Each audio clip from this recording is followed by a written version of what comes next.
Okay, in this video we're going to continue on talking about section views and actually show you the correct output for these section views and kind of how to edit and manipulate each individual view.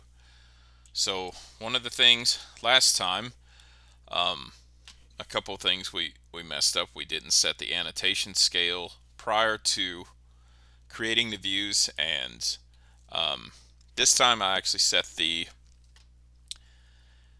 vertical, the elevation, to be 30 feet, which is what we wanted.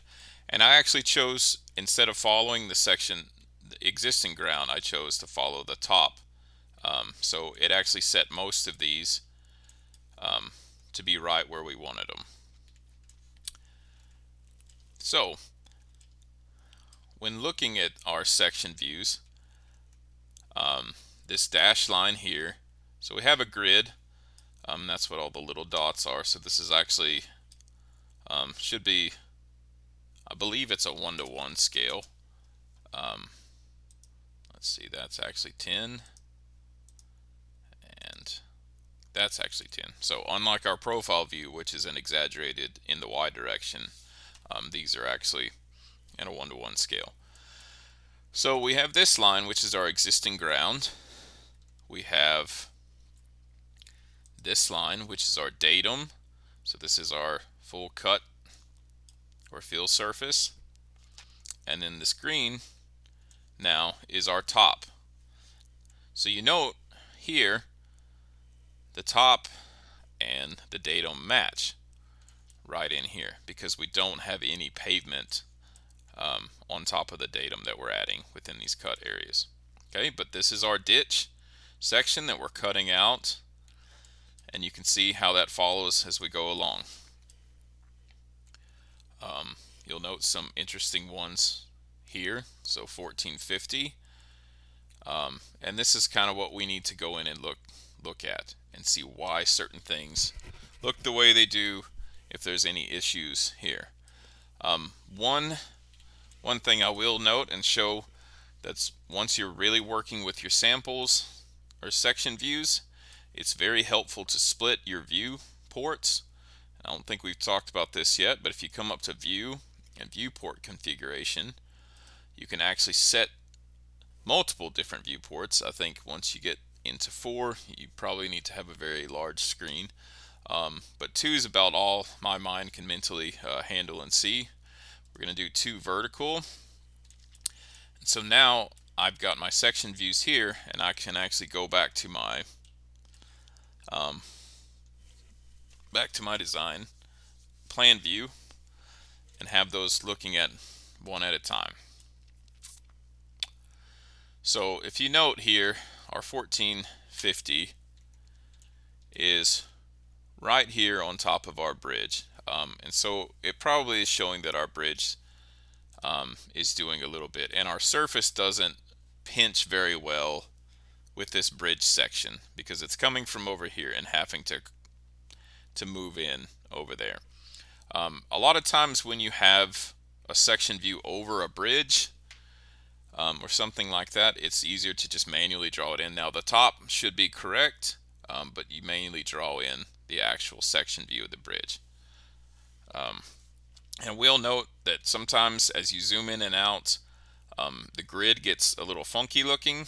You can always regenerate, or RE or REA, type that in, regenerate all, and it gets it back looking nice. So that's anytime anything is looking weird in AutoCAD, sometimes you just need to regen the drawing.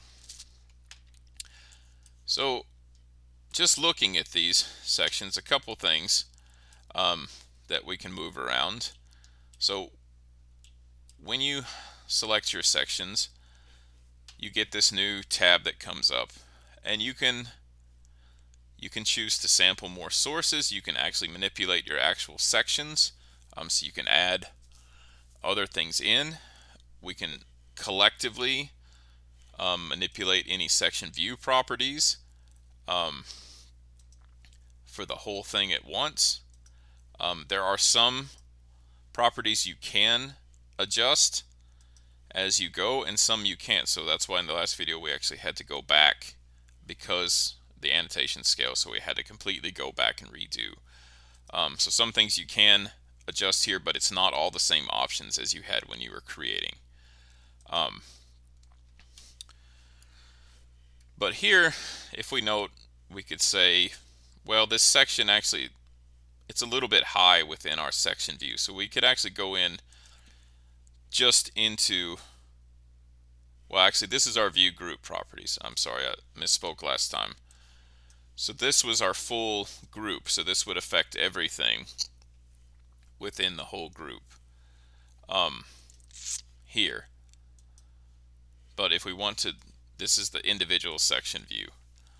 Again, there's not every single thing that you could have set initially, but we can update it here. But a good thing, like right on this one, we can update our elevations. So we could say, maybe we could try 910 as the bottom and go up to 940. We still want to keep that 30 feet. We can hit apply.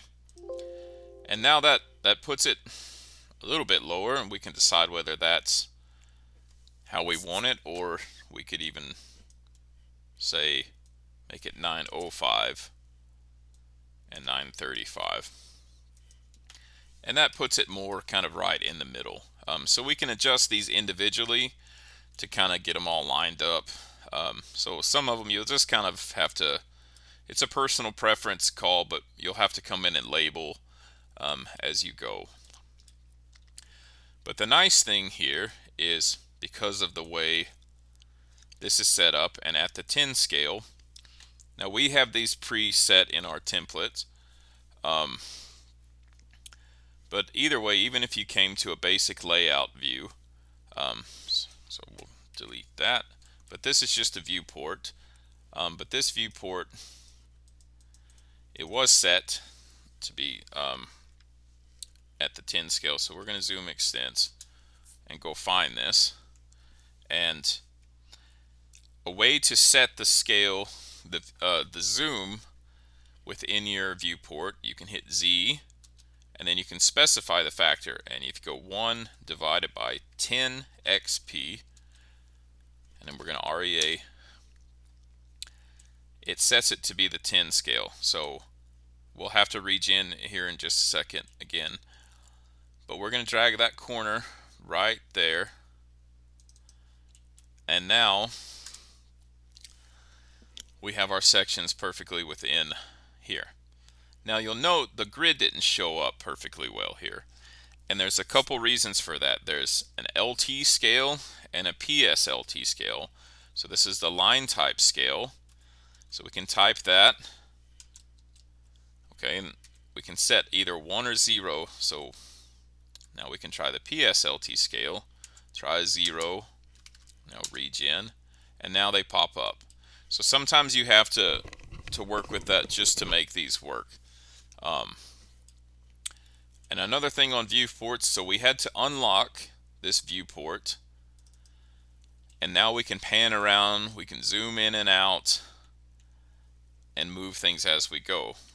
But once we get to where we're editing these, we want to have a set zoom, and we want to have it panned exactly where we want. So now we can click out, and we're going to lock this back.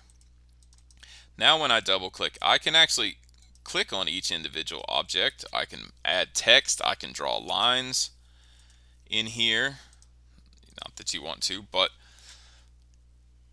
I can't zoom in and out. I can't pan what is locked in this viewport. And so that's how you're going to want to actually edit some of these sheets. Now that we'll go through that in a separate video, but for now I just wanted to reference that.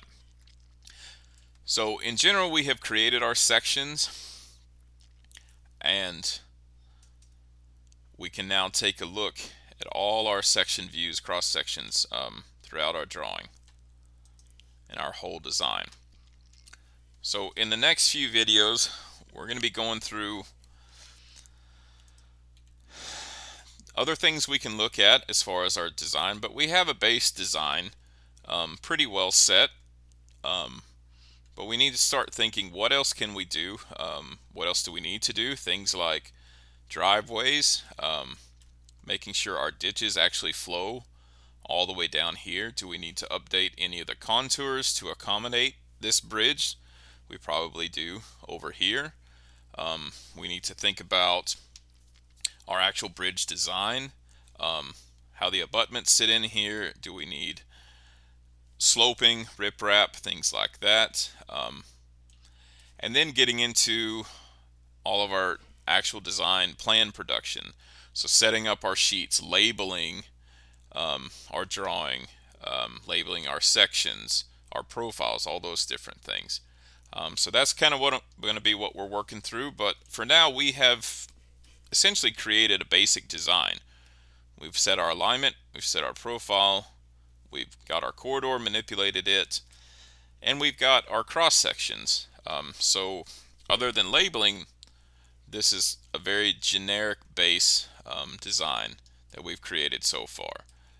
So we'll continue this series and get more in depth as far as these features go, but I think that's it for this video.